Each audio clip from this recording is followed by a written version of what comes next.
좀 드리면 이제 이런 거죠. 예를 들어서 지금 그분이 상속 원인으로 이제 등기가 되어 있잖아요, 그죠? 그러면 이쪽에서 등기해 달라고 하면 등기를 해줘야 되잖아요, 그죠? 근데 만약에 이 사람이 등기해주기 싫어서 정한테 팔아먹고 정한테 등기를 해줘 버리면 더 이상 취득시를 등기 주장 못하죠. 그러면 어떻게 하느냐면 그러면 의리 무조건 손해 보는 게 아니라 요 완성될 당시 소유자를 배임죄를 원인으로 형사 고발할 수 있어요. 그리고 형사 고발하고 그다음에 요 병이 정한테 받은 돈을 불법행위 원인 손해배상금으로 받고요. 별도로 또 추가로 손해배상도 할 수 있기 때문에 현실적으로 그 양반이 팔아먹지도 못해요. 못하니까는 제 생각에는 걱정하지 마시고 그 사람한테 등기를 해달라고 청구하는 게 될 것 같은데. 그죠? 자, 이제 공동소유입니다. 432페이지 공동소유가 나오는데 이 공동소유는 표를 하나 그려야 돼요. 근데 표는 우리가 전에 한번 그렸었어요. 기억나실 거예요. 제가 원래 그 저번 주에 채권법까지 다 한다 그랬잖아요, 그죠? 근데 오늘 와서 보니까 새로 오신 분이 별로 없어서 그러니까 제가 오늘은 새로운 분이 많으시면 오늘 어떻게 하든지 끝내고 다음 주에 시작하려고 했는데 새로운 분이 없어서 그냥 날아가는 것보다는 차근차근 다음 주까지 제가 다음 주 두째 시간까지 끝낼 수 있거든요. 그죠? 다음 주 두째 시간에 끝내드리고 세 번째 시간에 먼저 처음으로 돌아갈 겁니다. 그죠? 그래서 좀 천천히 하는 거니까 그죠? 어렵죠? 그죠? 쉬운 건 아닙니다. 예? 이 정도면 잘 가르쳐 주는 거죠. 물권법, 채권법 부분은 양이 너무 많아가지고요. 이거는 좀 이해하기를 해야 되는데 그러니까 핵심적인 것만 정확히 아시면 돼요. 제가 설명드리는 것만. 자, 공동소유에 대해서 표를 그려보는데 이거는 전에 한번 그렸던 거예요.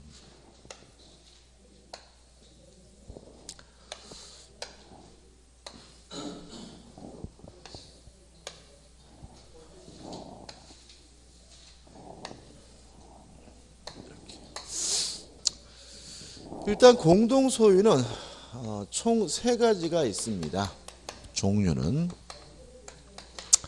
공유가 있고 합유가 있고 총유가 있는데 기억나시죠? 조합의 소유 형태가 합유, 권리 능력 없는 사단, 법인 아닌 사단의 소유 형태가 총유고요. 2가지를 제외한 나머지 기타 공동소유가 공유다. 이렇게 정리하시면 되고 특징들을 보는데 첫 번째 문제가 되는 것은 지분이죠. 지분이 있느냐. 공유도 지분이 있고 합유도 지분이 있지만 총유는 뭐가 없죠? 지분이 없어요. 그 다음에 좀 이상하네. 지분을 이게 위에 게 없애야 될 게 있더라고요. 지분을 처분할 수 있느냐 이 문제에 대해서 공유는 자유롭게 처분할 수 있고요. 합유는 합유자 전원의 동의가 있어야 처분할 수 있고요. 목적물을 분할할 수 있느냐 문제에 대해서 공유는 자유롭게 분할할 수 있고 합유는 분할하지 못한다. 추가적으로 하나 기억할 것은 뭐죠? 합유 지분은 뭐도 안 되죠? 상속도 안 된다는 거 꼭 기억해 두셔야 되겠죠? 그 다음에 목적물에 관한 사항에 대해서 보존행위는 공유든 합유든 단독으로 하게 되고요. 또 이용 계량과 같은 보존행위는 공유든 합유든 지분의 과반수로서 하게 되고요. 또 목적물에 관한 처분 변경은 공유든 합유든 전원의 동의가 필요합니다. 총은 이러한 모든 사항을 다 무엇을 통해서 하냐면 사원 총회의 결의를 통해서 한다. 꼭 기억해 두셔야 되고요. 이 표는 반드시 좀 어떻게 해요? 암기를 해 두셔야 되겠죠. 그 다음에 이제 이 표를 가지고 우리가 생각해 볼 것은 공유의 개념인데 일단 공유란 물건을 나눠 가지고 있는 것이 아니라 소유권을 나눠 가지고 있는 거다. 이게 중요해요. 그래서 결과적으로 공유 지분은 소유권에 대해서는 일부예요. 그렇지만 목적물, 물건에 대해서는 전부에 대한 권리라는 특색이 있어요. 따라서 만약에 누가 침해하고 있다면 부당이득 반환이나 손해배상은 전부에 대해서 하는 것이 아니라 지분 범위 내에서만 청구할 수가 있고요. 또 목적물에 대해서는 어떻게 해요? 전부에 대한 권리니까 반환 청구나 방해 배제 청구는 지분 범위 내에서 하는 것이 아니라 전부에 대해서 하게 된다는 거죠. 그래서 공유에서 시험 문제가 좀 어렵게 나오면 결국은 여기 나와 있는 요 내용과 요거를 결합시켜서 사례로 문제를 내게 되는데요. 사례는 우리가 몇 가지만 좀 생각해 보시면 돼요. 첫 번째입니다. 자, 토지가 있습니다. 첫 번째 사례. 갑과 을이 공유하고 있는데 병이 불법으로 점유하고 있다면 갑은 병에게 단독으로 반환을 청구할 수 있어요. 왜냐하면 불법으로 점유하는 이 토지를 돌려받는 것은 보존행위고 보존행위는 뭐예요? 단독으로 할 수가 있기 때문에 단독으로 반환 청구하되 지분이 각 2분의 1씩이면 2분의 1만 청구하는 것이 아니라 전부에 대해서 반환을 청구하게 된다는 거죠. 왜냐하면 공유지분은 목적물에 대해서 뭐예요? 전부에 대한 권리므로 전부에 대해서 반환을 청구하는 거죠. 그리고 병이 불법으로 점유했다는 이유로 손해배상을 청구하고요. 또 부당이득 반환도 청구하고 싶은데 요거는 전부에 대해서 하는 것이 아니라 2분의 1만 한다는 거죠. 왜냐하면 공유지분은 소유권에 대해서 뭐예요? 일부기 때문에 부당이득 반환이나 손해배상은 어느 범위 내에서만요? 지분 범위 내에서만 할 수가 있기 때문에요. 두 번째입니다. 자, 갑과 을이 공유하고 있고 각 지분이 2분의 1인데 공유자 중 한 사람인 갑이 요 토지 전부를 점유하고 있어요. 이랬을 때 다른 공유자 을이 갑에게 전부에 대한 반환 청구가 가능한가? 요 문제에 대해서 가능함을 좀 주의하시기 바랍니다. 이거를요, 좀 이해가 잘 안 될 때는 자동차를 생각해 보세요. 갑과 을이 공유하는 자동차를 맨날 갑만 혼자 타고 다녀요. 그럼 을도 나도 좀 타자고 할 수 있겠죠? 자동차 어디를요? 전부를. 따라서 전부에 대한 반환 청구가 가능하고요. 다만 사용이득에 대해서 부당이득 반환은 전부를 청구하는 것이 아니라 2분의 1만 청구하는 거죠. 왜냐하면 공유지분은 소유권에 대해서는 뭐예요? 일부고 목적물에 대해서는 뭐예요? 전부에 대한 권리이기 때문에요. 세 번째. 자, 갑의 지분이 60%고요. 을의 지분이 40%예요. 아까 각각 반이었잖아요. 그죠?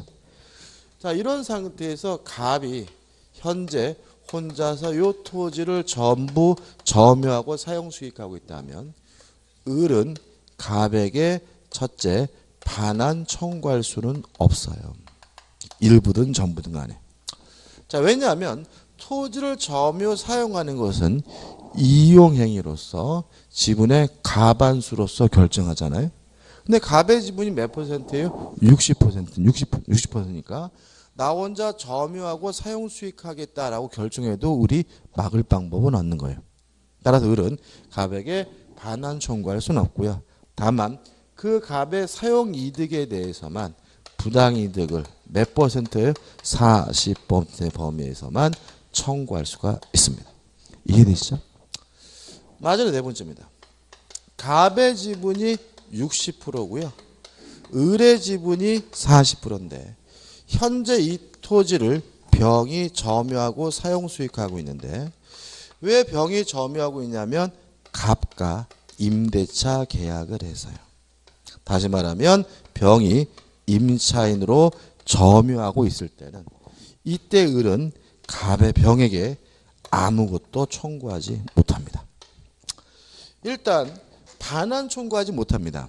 왜냐하면 요 토지를 임대하는 것은 이용행위이기 때문에 지분의 과반수로서 하면 되잖아요. 갑의 지분은 몇 %예요? 60%니까 갑이 단독으로 한 임대차는 정당한 거예요. 따라서 병은 정당한 임차인이기 때문에 병에게 반환 청구할 수가 없고요. 또 더불어 병이 취하고 있는 이득도 부당한 이득이 아니에요. 따라서 부당이득 반환도 뭐하지 못해요? 청구하지 못하고 이 병에게는 아무것도 청구하지 못한다는 거 주의하시면 합니다. 그래서 이것도 굉장히 까다롭게 느껴지는 부분이지만 기본적으로 뭐죠? 요것과 결합되어 있는 거고 뭐 복잡하지만 네 가지만 여러분들 한번 그려보시면서 정리하시면 충분히 뭐죠? 이해할 수 있을 거라고 저는 굳게 믿습니다. 그 다음에 이제 뭘 봐야 되냐면 공유물의 분할을 봐야 돼요. 434페이지부터 나와 있는데 일단 공유물의 분할은 어떻게 해요? 자유롭게 할 수 있죠. 그죠? 분할은 자유롭게 할 수 있다. 그럼 생각을 좀 해보죠. 공유물의 분할은 자유롭게 할 수 있다는 말은 다른 공유자의 동의나 승낙을 받지 않고 할 수 있다는 얘기니까 결국은 공유물 분할 청구권은 승낙을 받지 않고 일방적으로 행사하는 것이므로 법적 승권이 여기 뭐가 되냐면 형성권이 됩니다. 그죠? 다시 한번요. 공유물의 분할은 어떻게 해요? 자유롭습니다. 따라서 다른 공유자의 동의나 승낙을 받을 필요가 없으므로 공유물 분할 청구권은 승낙을 받지 않고 일방적으로 행사한다. 법적 성질이 뭐가 돼요? 형성권이 되고요. 다만 공유물의 분할을 제한하는 특약은 가능해요. 이 제한하는 특약은 첫째 5년을 초과하지 않는 범위 내에서 할 수 있고요. 이 특약을 가지고 제3자에게 대항하려면 그때는 뭐가 필요하냐면 등기가 필요합니다. 이 기본적인 내용이죠. 자, 이거 좀 생각해 보죠. 자, 갑과 을이 공유하고 있는 이 토지에 대해서 갑이 을에게 분할하자 그러면 을은 뭐하지 못해요? 거부하지 못하니까 갑과 을은 반드시 뭘 해야 돼요? 분할을 해야 되는 거죠. 다만 어떻게 분할할 것인지 분할 방법에 대해서는 반드시 협의를 해야 되는 거예요. 만약에 협의가 원만히 이루어졌다면 이걸 우리가 협의 분할이라고 하고요. 협의가 이루어지지 않았다면 그때는 재판을 통해서 분할할 수밖에 없는데 이게 뭐예요? 재판상 분할이 되는 거죠. 협의 분할은 총 3가지가 있습니다. 진짜 잘라간다. 현물 분할이고요. 현물 분할의 법적 성질은 교환이 됩니다. 또 제3자에게 팔아먹고 돈으로 나눠갖는다. 이걸 우리가 대금 분할이라고 하고요. 공유자 중 한 사람이 소유권을 취득하고 다른 사람에게 돈으로 준다. 이걸 우리가 가격 배상에 의한 분할인데 둘 다 성격은 돈 주고 사는 것이니까 매매가 되고요. 따라서 협의 분할은 결국은 교환 아니면 매매이기 때문에 결국은 공유자 간에 담보 책임을 부담한다는 일단 기억해 주세요. 담보 책임이 뭔지는 다음 주에 할 겁니다. 그 다음에 재판상 분할도요. 원칙이 현물 분할입니다. 다만 현물로 분할하는 것이 어렵거나 불가능하다면 법원은 경매할 것을 명령하는 것도 가능하다는 것까지 기억해 두시기 바랍니다. 이 정도죠. 이 정도만 정리하시면 충분히 문제를 풀 수 있고요. 정리하는 차원에서 문제 한번 풀어볼게요. 교재 438페이지에 기본 예제가 나와 있죠. 자, 보자고요. 공동 소유에 관한 설명으로 옳은 것은 1번 공유자는 다른 공유자의 동의 없이 공유물을 처분하거나 변경하지 못한다. 요거죠. 처분 변경은 뭐가 필요합니까? 전원의 동의가 필요하므로 1번은 뭐죠? 맞는 점이죠. 2번 공유자 과반수의 동의가 있어야 공유물을 분할할 수 있다. X. 1번이 맞고 1번이 답이죠. 2번은 뭐예요? X입니다. 왜요? 공유물의 분할은 뭐예요?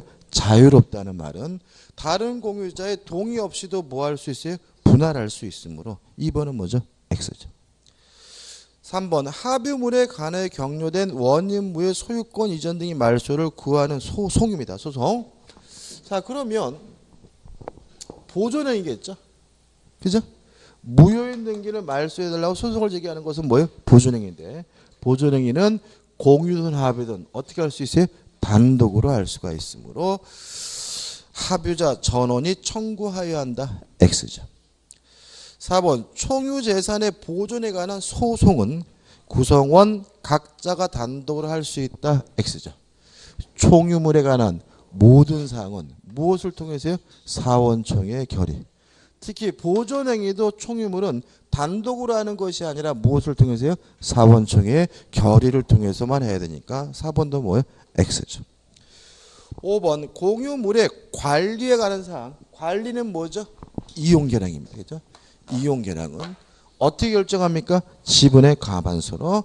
따라서 관리에 관한 사항은 달리 정한 바가 없으면 공유자 전원의 동의가 있어야 한다는 지문은 뭐죠? X가 되는 거죠. 그죠? 보시면 아시다시피 조금 연습은 좀 필요하겠죠. 그죠? 연습은 필요하겠지만 연습의 기본 전제가 뭐죠? 요 박스를 뭐요? 숙지하셔야 되니까 좀 주의하시기 바랍니다. 끝입니다. 자, 이제 어디 갈 거냐면요. 지상권으로 갑니다.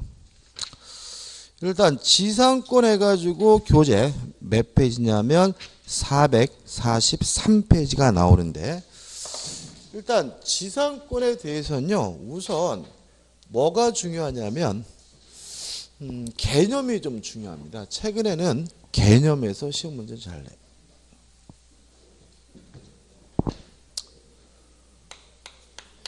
일단 지상권이 뭐냐면요. 타인의 토지 사용권입니다. 남의 땅을 쓸 수 있는 권리. 그래서 만약에 누가 지상권이 뭔가요? 물으면 남의 땅을 쓸 수 있는 권리입니다. 이렇게 간단하게 말씀드릴 수가 있고요. 목적엔 제한이 있는데 어떤 토지 사용권이냐면 건물, 기타, 공작물, 수목을 소유하기 위해서 남의 땅을 쓸 수 있는 권리입니다. 여기서 이제 조심할 문제가 생기는데 건물을 소유하기 위해서 남의 땅을 쓸 수 있는 권리 이렇게 설명을 하다 보니까 보통 그림을 그리면 땅은 갑의 것, 건물은 을의 것인데 을이 토지에 대해서 토지 사용권인 지상권이 있다. 이렇게 그림을 그리거든요. 그래서 수험생분들이 자꾸 이 지상권을 건물에 대한 권리로 오해한다는 거죠. 지상권은 뭐예요? 토지 사용권이에요. 다시 말하면 을은 지금 건물에 대해서 뭐가 있는 거예요? 소유권이 있는 거고요. 토지에 대해서 뭐가 있는 거예요? 지상권이 있는 거죠. 그죠? 그죠? 다시 말하면 지상권은 뭐라고요? 토지 사용권. 그래서 지문이 많이 나는 게 뭐냐면 건물이 철거되면 지상권도 소멸된다. X. 왜냐하면 건물이 철거돼서 건물이 없어지면 건물에 관한 뭐는 없어지겠어요? 소유권은 없어지겠지만 토지가 없어진 것은 아니니까 지상권은 뭐 되지 않아요? 소멸되지 않는 거죠. 다시 말하면 지상권은 뭐라고요? 토지 사용권임을 잊지 마시기 바랍니다. 잊지 마시고요. 그 다음에 두 번째 정리할 것은 뭐냐면 지상권은 원칙적으로 무상이라는 개념도 굉장히 중요해요.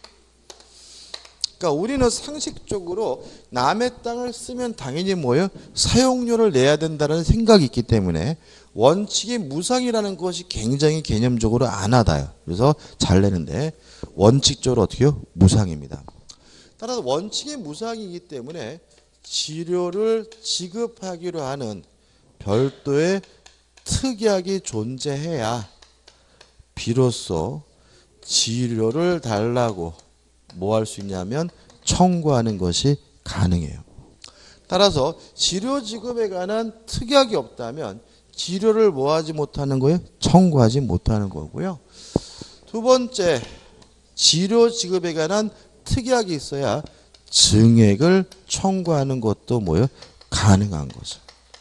그러니까 우리 판례는 이런 얘기죠. 원칙이 무상이기 때문에 지료 지급에 관한 특약이 없다면 지료가 없는 거다. 그러나 나중에 무엇도 청구하지 못해요? 증액도 청구하지 못한다는 것이 우리 판례 입장이고요. 또 세 번째, 지상권자가 2년분의 지료를 지급하지 않으면 이때는 뭐 할 수 있냐면 소멸 청구할 수가 있고요. 소멸 청구 당하면 지상권도 뭐 하게 돼요? 소멸하게 되는데 이것도 뭐가 있어야 돼요? 지료 지급에 관한 특약이 있어야 된다는 거죠. 다시 말하면 원칙이 뭐예요? 무상이기 때문에 지료 지급에 관한 뭐가 없다면요? 특약이 없다면 지료를 안 냈다는 이유로 뭐 할 수 없어요? 소멸을 청구할 수가 없고요. 마지막으로 네 번째, 지료 지급에 관한 특약을 가지고 제3자에게 대항하려면 그때는 뭐가 필요하냐면 등기가 필요해요. 왜 그런 거죠? 원칙이 무상이기 때문에 그런 거죠. 그래서 이러한 논리들은 다 무엇부터 시작하는 거죠? 원칙이 무상이라는 것에부터 시작되는 것이니까 유의하시기 바랍니다. 그 다음에 세 번째 정리해야 될 것은 지상권의 뭐냐면 존속기간이에요. 일단 지상권의 존속기간에 대해서 첫 번째 우리가 정리해야 될 것은 채장기간인데 무제한입니다. 따라서 영구무한으로도 설정이 가능하고요. 영구무한의 지상권도 유효하다는 것이 우리 판례 입장이고, 그 다음에 두 번째로 최단 기간이 보장이 되는데 요 지상물의 종류에 따라서 최단 기간, 최소한 보장되는 기간이 결정이 돼요.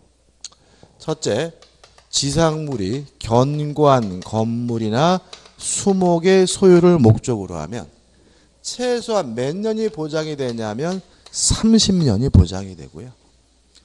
또 일반 건물의 소유를 목적으로 하면 최소한 몇 년이 보장이 되냐면 15년이 보장이 되고요. 세 번째, 기타 공작물의 소유를 목적으로 하면 최소한 몇 년이 보장이 되죠? 5년이 보장이 되죠. 근데 여기서 이제 문제가 되는 것은 견고한 건물이 뭐고 일반 건물이 뭐냐 이 문제인데, 이 규정은 1960년 1월 1일부터 시행된 법이에요.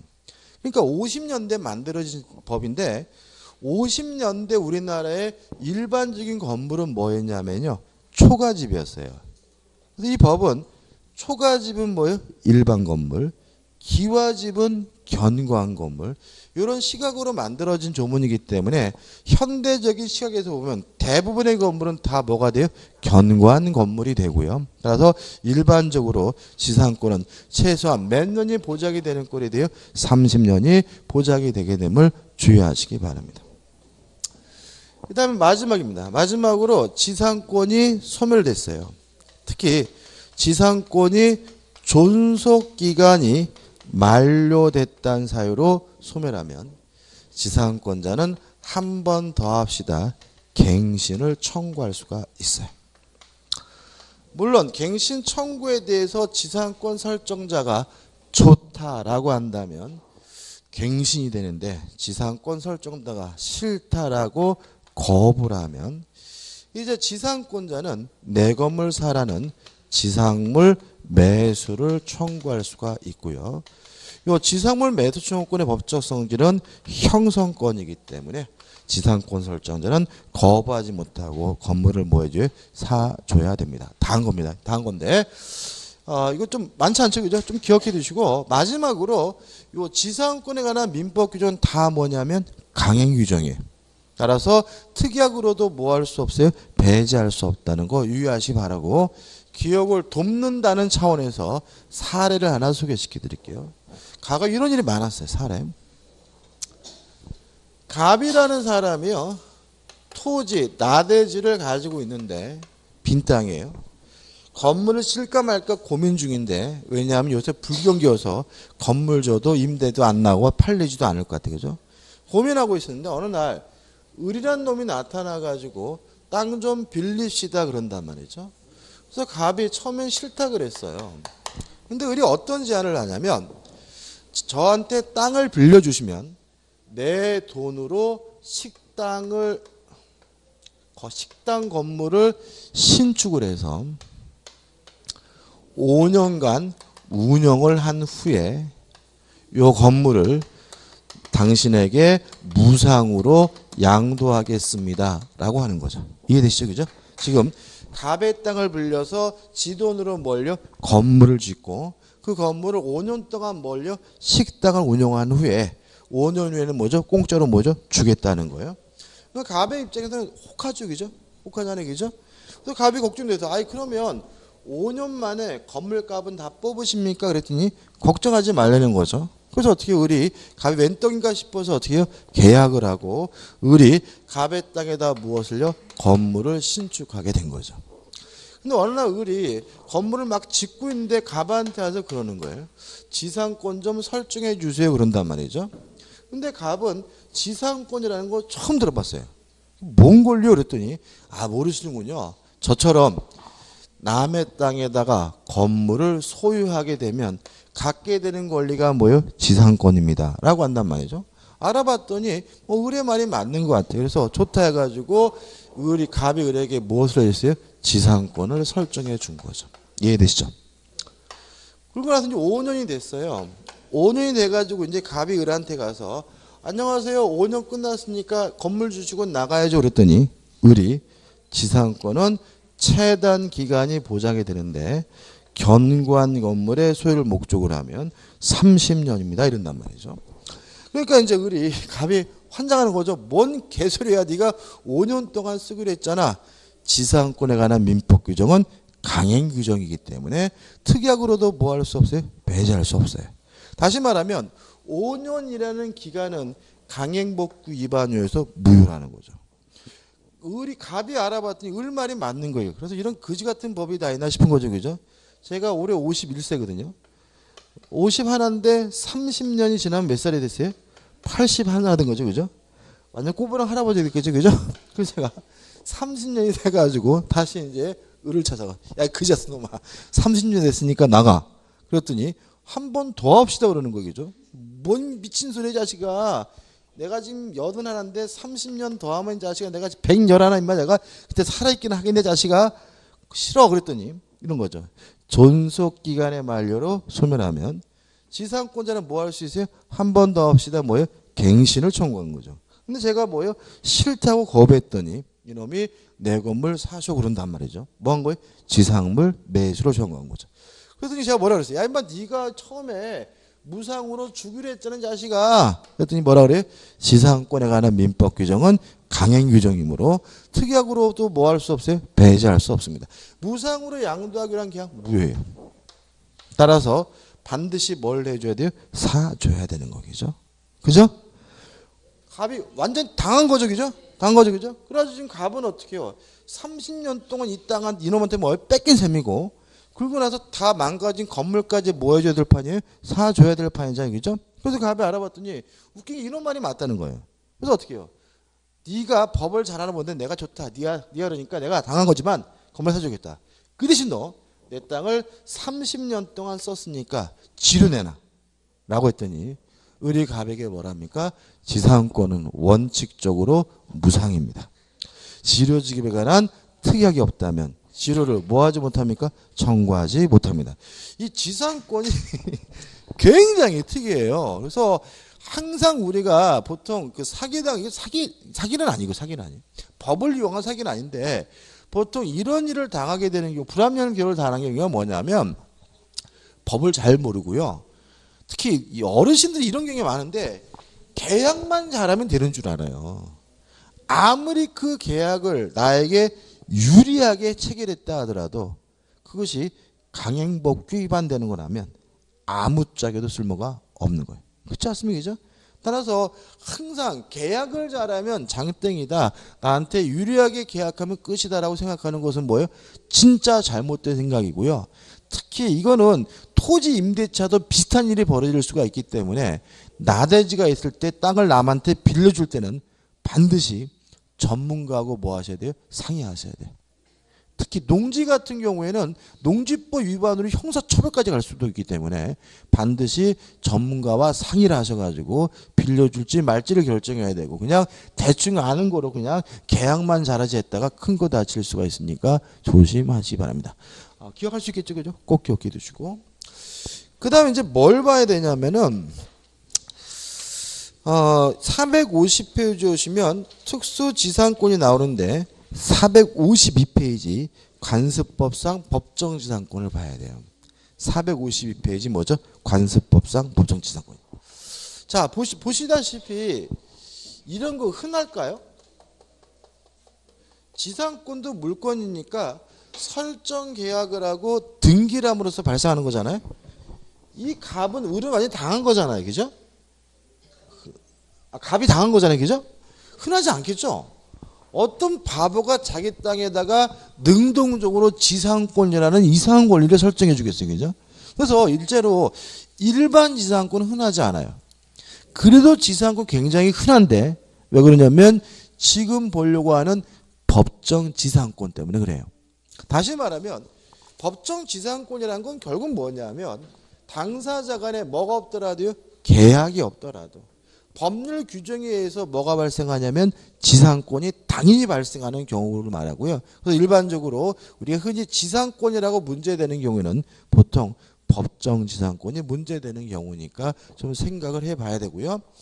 이것도요 어려워하시는 분도 많고요. 또 판례까지 가게 되면 까다로운 부분도 있고 실제로 판례도 좀 정리하긴 해야 돼요 나중에. 그렇지만 오늘은 이렇게 간단하게 개념만 잡도록 하죠. 자, 이런 문제입니다. 건물이 존재하고 있고요. 건물의 소유자하고 토지 소유자가 원래는 같았어요. 근데 이런 상태에서 만약에 매매, 기타 사유로 건물의 소유자와 토지 소유자가 달라지게 되면 이 건물의 소유자는 토지 소유자에 대해서 관습법상 법정 지상권을 취득하게 되고요. 따라서 건물을 뭐 해줄 필요 없냐면 철거해 줄 필요가 없습니다. 하나만 더 할까요? 건물이 존재하고 건물과 토지 소유자가 원래는 같았는데 저당권의 실행으로 토지와 건물의 소유자가 달라지면요. 이때는 그냥 법정 지상권이 발생하기 때문에 건물을 뭐 해줄 필요 없어요? 철거해 줄 필요가 없습니다. 그럼 이렇게 되는 거죠. 건물과 토지 소유자가 매매 기타 사유로 달라졌을 때 발생하는 것이 뭐예요? 관습법상 법정 지상권. 저당권 실행으로 달라지게 되면 뭐가 되는 거지? 그냥 법정 지상권. 이렇게 되고 합치면 뭐예요? 그냥 일정한 사유. 이렇게 기억하셔도 돼요. 무슨 소리냐? 이런 얘기입니다. 땅이 갑의 것이고요. 건물도 갑의 것이에요. 그 말은 건물이 존재하고 있었고 건물과 토지 소유가 같은 거죠. 이런 상태에서 갑이 건물만 팔았어요. 건물만 팔고 건물만 이전 등기해 주는 바람에 땅은 여전히 갑의 것이지만 건물이 을의 것으로 바뀌는 바람에 토지와 건물의 소유가 달라지면 을은 갑에 대해서 뭘 취득하게 돼요? 관습법상 법정 지상권을 취득하기 때문에 갑은 을에게 철거해달라고 뭐 하지 못해요? 요구하지 못합니다. 내용은 똑같아요. 최소한 몇 년이 보장이 돼요? 30년이 보장이 되는 거죠. 그죠? 그 다음에요. 또 밑에 거예요. 땅도 갑의 것, 건물도 갑의 것인 상태에서 예를 들어서 토지에만 저당권이 설정이 됐어. 이런 상태에서 갑이 돈을 갚지 않자 토지가 경매가 된 거죠. 경매가 돼가지고 을이 경락을 받으면 갑은 을에 대해서 뭘 취득합니까? 법정 지상권을 취득하기 때문에 요 건물을 뭐 해줄 필요 없어요? 철거해 줄 필요가 없다. 이렇게 되는 거죠. 이해되시죠? 그죠? 근데 재미로, 이건 시소와 상관없어요. 재미로 말씀드리면, 이게 실제로 나중에 여러분들 경매 관심이 있을 때 필요한 건데, 경매 공부하신 분들 가끔 보면 이런 헛소리를 해요. 경매 왜 하세요? 그러면 좋은 물건을 싸게 살려고요. 이런단 말이죠. 헛소리죠. 좋은 물건은 안 싸요. 그죠? 좋은 물건 안 삽니다. 좋은 물건 싸게 사고 싶으면 경매 참여하시면 안 되고요. 시골에 와서 동네 할머니 꼬시는 게 더 싸요. 이게 무슨 말이냐면 경매는 정보가 공개되어 있죠. 그리고 경쟁하는 거기 때문에 좋은 물건이면 반드시 뭐 하게 돼 있어요? 비싸게 되어 있어요. 따라서 결코 좋은 물건은 뭐 하잖아요? 싸지 않아요. 그러니까 좋은 물건을 싸게 사려고 경매에 뛰어들으신 분들은 그건 뭐예요? 생각 자체가 잘못된 거예요. 그죠? 그러면 경매는 왜 하는 거냐면 나쁜 물건을 싸게 사려고 하는 거예요. 뭐라고요? 나쁜 물건을 뭐예요? 싸게 사려고 하는 거예요. 왜냐하면 나쁜 물건을 싸게 사가지고 좋은 물건으로 바꿀 수 있다면 뭐가 생기냐면 수익이 생겨요. 그래서 많이 쓰이는 게 지금 공부하는 법정지상권이에요. 그래서 법정지상권이 성립되는 물건만 찾아다니는 사람들도 있어요. 한번 생각해 보세요. 예를 들어서 건물값, 땅값이 2억이고 건물 가격이 2억이죠. 이런 상태에서 토지만 경매가 되면 법정지상권 발생하잖아요. 그러면 최단 몇십 년을 보장해 줘야 돼요? 30년을 보장해야 되니까 경매가 이루어지게 되면 계속해서 뭐가 되냐면 유찰이 돼요. 그죠? 경락받아봤자 이 땅 못 쓰잖아요. 몇 년 동안요? 30년 동안. 30년 동안. 그죠? 그러니까 아무리 시가가 2억이라 하더라도 이거 경락받으면 계속 유찰되기 때문에 많이 받아봐야 나와봐야 한 9천 이 정도. 반값도 안 돼요. 9천 정도 쓰면 충분히 뭐 할 수 있어요? 경락받을 수 있어요. 근데 조심할 것은 뭐냐면 9천만 원을 받고 경락을 받을 때 반드시 법원에다가 지료를 달라고 청구를 미리 해야 돼. 왜냐하면 무상이 원칙이기 때문에 그냥 암소리 안 하고 경락만 받으면 지료 못 받잖아요. 그죠? 그래서 경락 신청하면 반드시 무엇을 해야 돼요? 지료도 함께 청구해야 돼요. 지료를 청구할 때 법원이 지료 계산하겠죠. 그죠? 그러면 2억을 기준으로 하겠어요? 9천을 기준으로 하겠어요? 2억이겠죠. 왜냐하면 실제로 갑이 얼마짜리 땅을 쓰는 거예요? 2억짜리 땅을 쓰는 거잖아요. 그죠? 그럼 연세를 계산할 때 2억을 기준으로 하기 때문에 만약에 5%만 잡아도 얼마가 돼? 1억, 이게 뭐지? 1,000만 원이 되죠. 1,000만 원. 그러면 9천만 원 투자해가지고 1년에 얼마씩 받게 돼요? 1,000만 원씩. 10%가 넘죠. 수익률이죠. 요즘에 솔직히 부동산 사가지고 수익률이 4% 5%만 돼도 괜찮다 그래요. 근데 이런 경우에는 9천만 원 투자해서 매년 얼마가 생겨요? 1,000만 원씩 생긴다면 이것처럼 짭짤한 게 없는 거예요. 무슨 아시겠죠? 그죠? 더더군다나 더 좋은 게 있어요. 뭐냐면은 요 갑이 연세 1,000만 원을 못 내요. 왜 못 내냐면 지금 이 사람은 돈을 못 갚아가지고 토지가 뭐가 된 사람이에요? 경매된 사람이니까 1,000만 원 낼 돈이 있겠어요? 못 내겠죠. 그럼 못 내면 2년이 지나게 되면 지료를 지급하지 않았다는 이유로 뭐 하게 돼요? 소멸 청구하고 소멸 청구하면 건물을 뭐 할 수 있어요? 철거시킬 수가 있어요. 철거시켜버리면 땅값이 얼마를 회복이 돼요? 2억. 그럼 차익이 얼마 생겨요? 1억 1천 생기죠. 근데 문제는 뭐냐면 값도 그 사실을 안다는 거예요.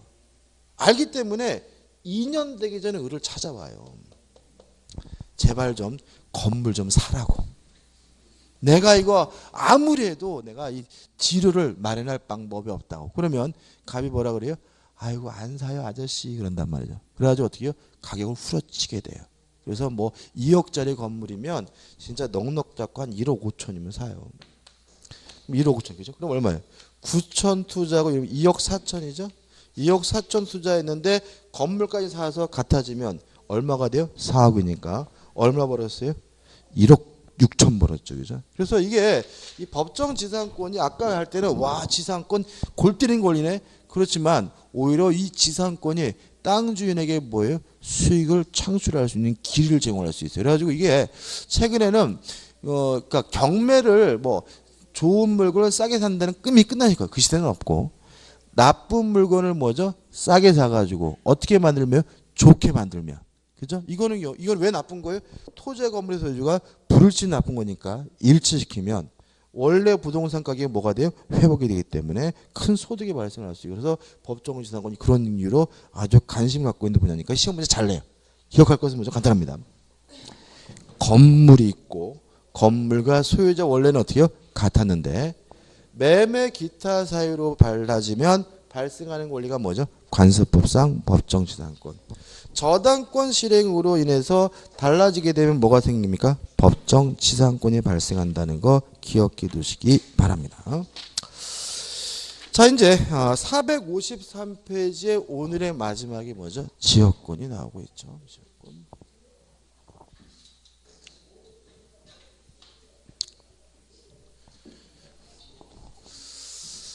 일단 지역권이 뭐냐에 대해서도 타인의 토지 사용권입니다.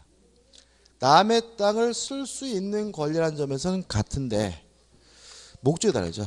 내 토지의 편익을 위하여 남의 땅을 쓸 수 있는 권리가 뭐예요? 지역권이에요.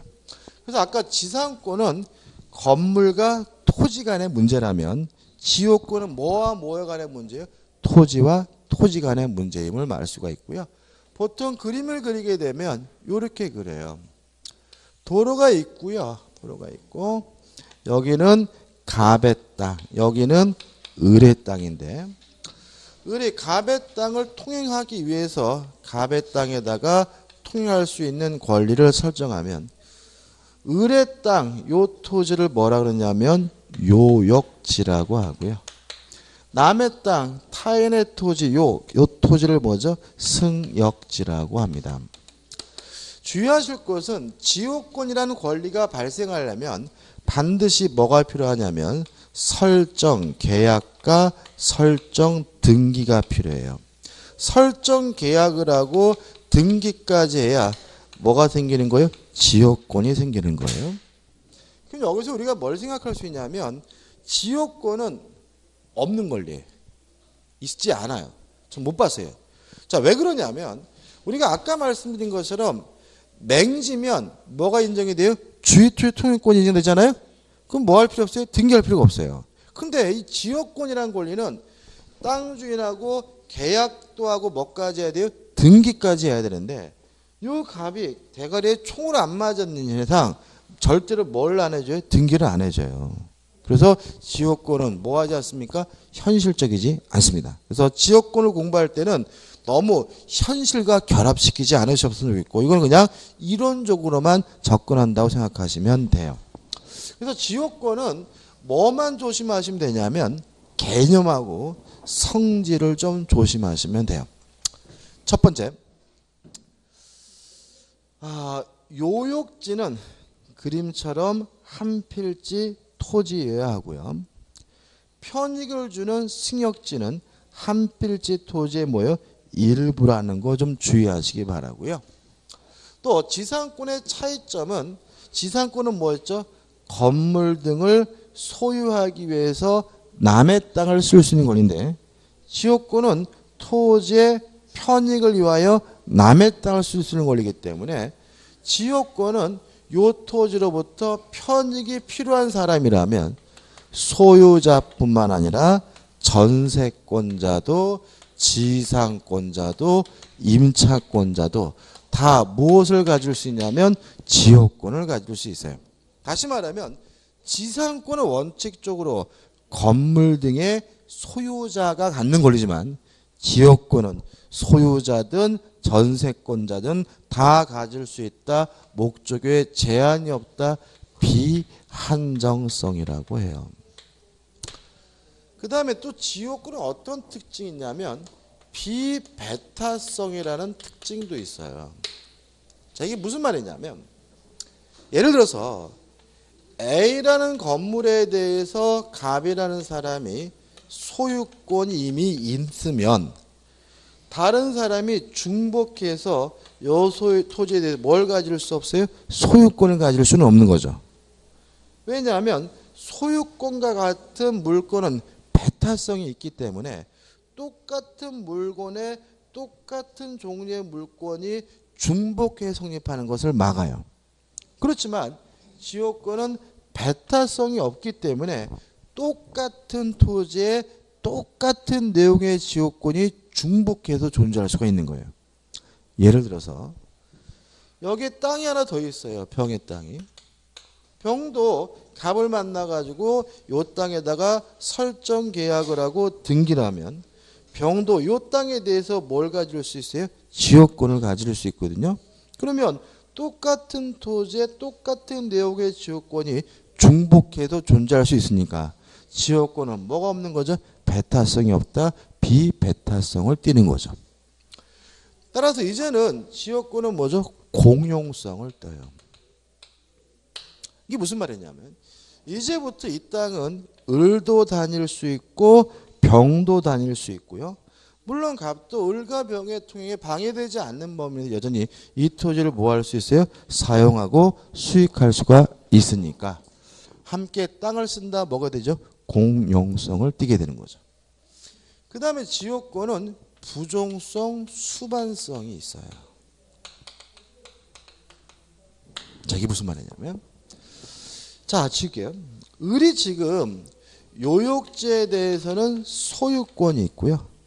갑의 토지에 대해서는 지역권이 있단 말이죠. 그럼 생각해 보자고요. 을이 만약에 요 토지에 소유권이 없다면 굳이 갑의 땅에 무엇을 가지고 있을 이유는 없어요? 지역권을 가지고 있을 이유는 없는 거죠. 따라서 요역지상의 소유권이 주된 권리고 지역권은 뭐예요? 종된 권리예요. 따라서 을이 만약에 소유권을 상실한다면 지역권도 당연히 뭐가 돼요? 소멸이 되고요. 또 지역권을 소유권을 팔아먹으면 지역권도 자동으로 뭐하게 돼요? 쫓아가게 돼요. 다시 말하면 부종성, 수반성이 있는 거고요. 따라서 이 지역권만 따로 띄어서 다른 사람에게 뭐 할 수 없어요? 양도할 수는 없는 거죠. 그 다음 지역권은 불가분성이 있습니다. 불가분성. 이 불가분성에 대해서는 다수 당사자 문제다. 이렇게 기억하시면 돼요. 취득과 소멸 억제와 같은 긍정적인 것은 한 사람이 1인이 하면 되고요. 역으로 소멸과 취득 억제와 같은 부정적인 것은 전원이 함께 해야 됩니다. 전원이.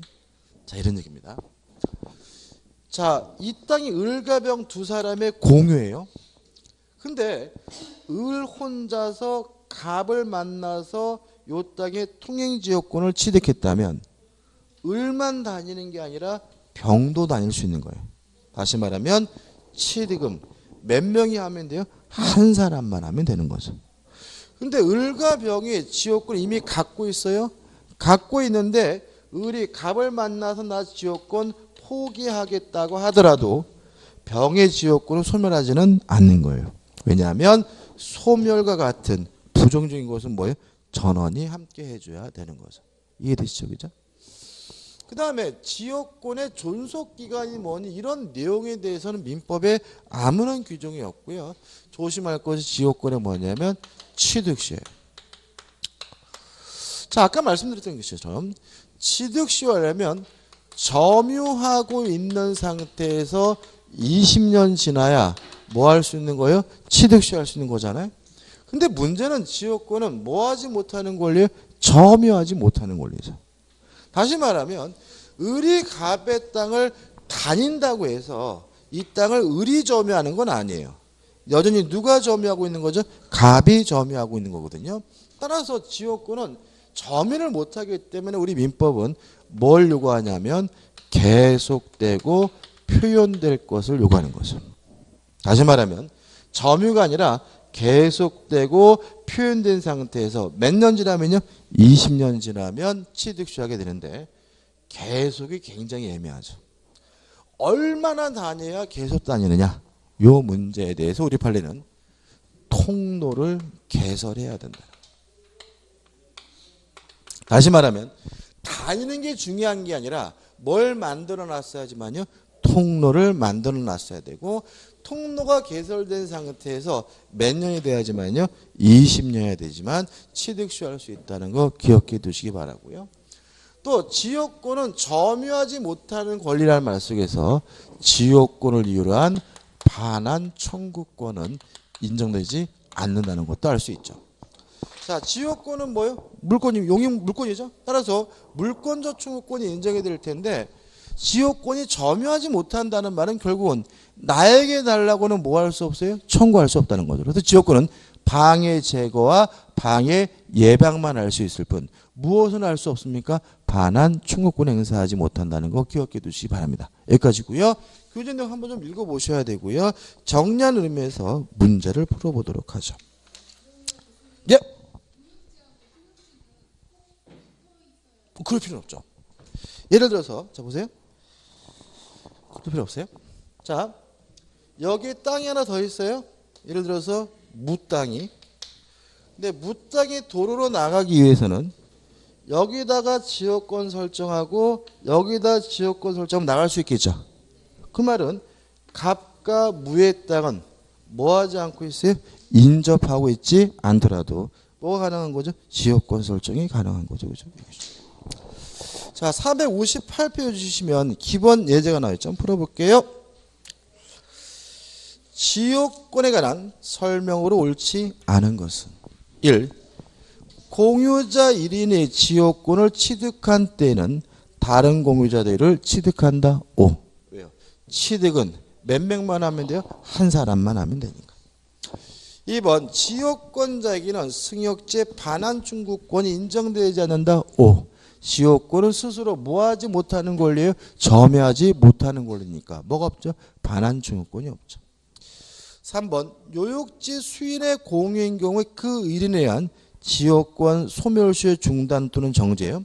그러면 소멸시효를 중단시키는 것은 이거죠. 소멸을 억제하는 거죠. 그죠? 소멸을 억제하는 건 몇 명이에요? 한 사람. 그죠? 다시 한번 볼까요? 요역지가 이 수인의 공인 경우에 그 1인에 의한 지역권의 소멸시효 중단 또는 정지는 다른 공유자를 위하여 효력이 있다. 5. 왜요? 소멸을 억제하는 것도 몇 명만 하면 돼요? 한 사람만 하면 되니까. 4번 승역자 요역지는 서로 인접하여야 하며 떨어진 토지에 대하여는 지역권을 설정할 수 없다. X. 그죠? 방금 말씀드렸죠? 갑과 무의 토지. 떨어져 있더라도 뭐 할 수 있습니까? 지역권 설정이 가능하므로 다음 뭐죠? 4번이 되는 거죠. 5번 토지 공유자 1인은 그 지분에 관하여 그 토지를 위한 지역권 또는 그 토지가 부담한 지역권을 소멸하게 하지 못한다. 왜요? 소멸과 같은 부정적인 것은 뭐예요? 전원이 해야 되는 거니까 한 사람이 뭐 하지 못해요? 소멸시키지 못한다는 질문은 뭐죠? 맞는 질문이죠. 여기까지고요. 아마 다음 주에 한 2시간 정도 하면 아마 뒤에 것도 끝내지 않을까 싶어요. 그죠? 자, 오늘 수고 많으셨습니다. 감사합니다.